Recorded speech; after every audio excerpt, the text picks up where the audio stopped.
I think Hannah called very early that she felt like Alcaraz was nervous in this match, and he gave some very interesting quotes in the press conference about that, kind of to your question, Catherine. And there was asked about it more in the Spanish portion as well. Yeah.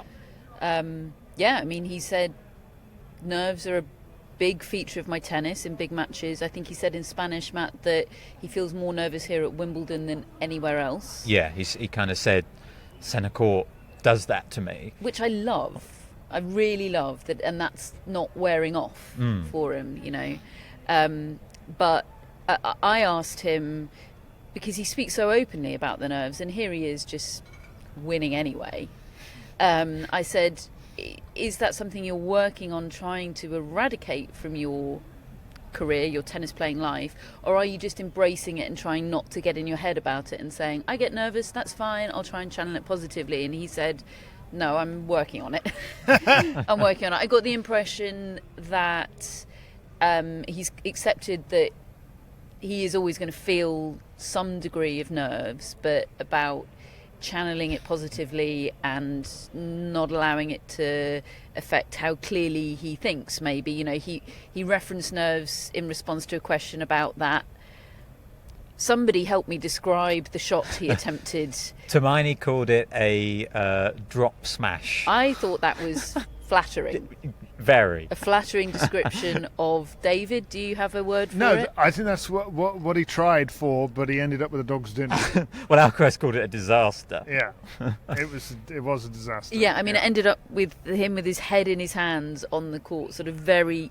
He wanted everybody in centre court to know he was embarrassed about that. Yeah, which I think is probably a good play. I mean, just on the nerves, quite interesting, because I was doing the first set commentary of that. I'm really close to the action, and I haven't been in that position very often with Carlos Alcaraz. Probably last year's final really was the only other time that I've had that opportunity, and there was a stark difference in terms of his demeanour in this than there was on that day, when you could feel and see the anxiety. He looked stressed in that final. Obviously he went 5-love down, didn't he, before he started to get back into it, and I felt like he was snatching at the ball on that day, and Djokovic was immediately putting him under pressure. Well, that wasn't happening here. This was Alcaraz, I felt, consciously trying to just take it slowly and breathe in and out and not go for a winner too soon and try to stroke the ball. And he was stroking the ball beautifully at the start, and actually he should have broken serve early on.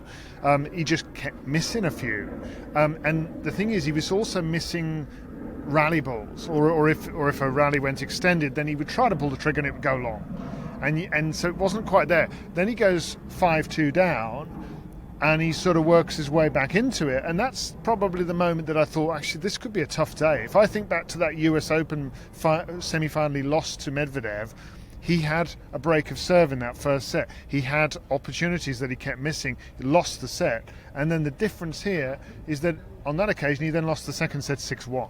So he's 2 sets down before the surge happens. That doesn't happen anymore.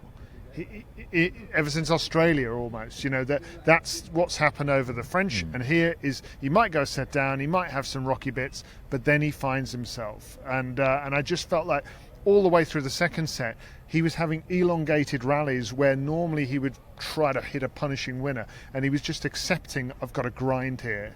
And to grind against Medvedev is not necessarily a comfortable thing to do, but I think it's probably what ended up giving him enough feel to win the match.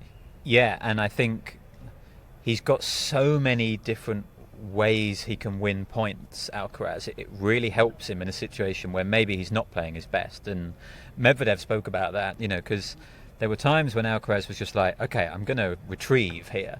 And that gets in Medvedev's head. He kind of admitted that. He's like, if he constantly keeps getting the ball back, I have to go for more. That gets in my head. But he can also be ultra aggressive, Alcaraz. He can be somewhere in between. He can counter-attack. He can kind of do everything. And I think he's getting a lot better at, if something's not working, slightly adapting the playing style. And I think he did a really good job at that today. And yeah, like, he's very clear that he wants to be nervous. He's like controlled nerves are good nerves. He said that in response to your question, and he repeated it in Spanish, because I think It means you care. It means you care, and it means you're dialed in and focused and heightened senses. Exactly. So it's just getting that balance right. And he also spoke about how, you know, the fun shots, or hot shots as he called it, like they do help to relax him and keep him loose, and they help take away some of those nerves that he's feeling. So he's not going to stop doing them anytime, which I think is great news, because I love watching him sort of experiment with kind of the upper limits of his game and what he can do. But if he can get his nerves under control, in his words, a little bit earlier, that's when I think he's gonna become like pretty much completely unstoppable. Like, at the moment, still feels like players can get at him, but I feel like in the years to come, it's just going to get harder. It's another matchup that makes you think that an unforced error just isn't really a thing. Medvedev was asked, I think by Tamani Carriol of The Guardian, what it's like to play somebody who, even if they don't get it back into court, pretty much gets a racket to every single shot you hit. And he said, yeah, it makes you miss easy shots, knowing that that's what you're up against, because you go for more, you feel like it's got to be that much better, and what looks like an easy shot or what is normally an easy shot isn't against Carlos Alcaraz.